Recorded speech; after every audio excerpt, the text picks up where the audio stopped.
Welcome to the debate. Today, we're diving into a really difficult story of family betrayal.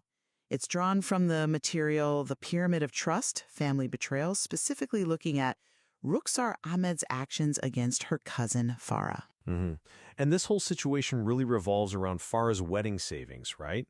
£3,000 she'd carefully saved, kept in this floral tin she called her future box. Exactly. And Rukhsar, who the material shows was in serious financial trouble, gets involved with Ghazala Din and ends up defrauding Farah of that exact money. Which brings us to our central question for today. Does the material ultimately present Rukhsar Ahmed more as an agent, someone acting out of her own choices and self-interest, or is she primarily a victim, essentially a tool used by Ghazala Din in a deliberate manipulation? And I'll be arguing that Rukhsar was fundamentally the agent here. She made conscious choices driven by her own needs and interests that led to this fraud. Whereas I'll argue from the other side.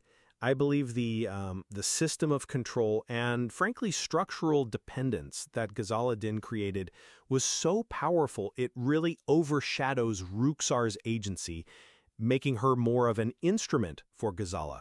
Well, I think Rukhsar's primary motivation wasn't really external. It was her own internal state, described as this gnawing anxiety, money.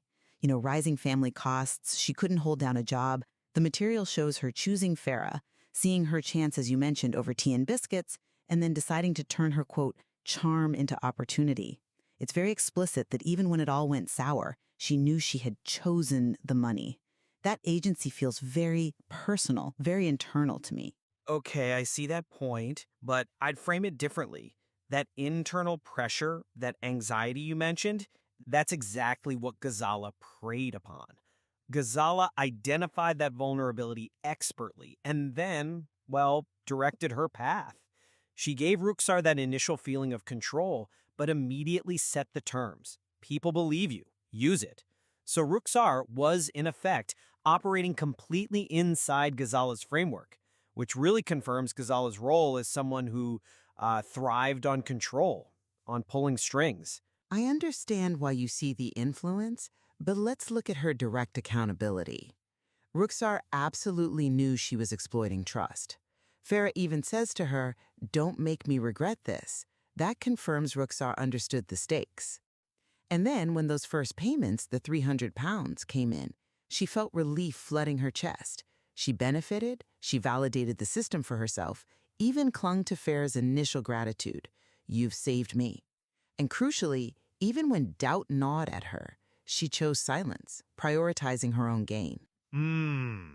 I'm still not quite convinced that relief equals full agency, because the context is just so steeped in desperation.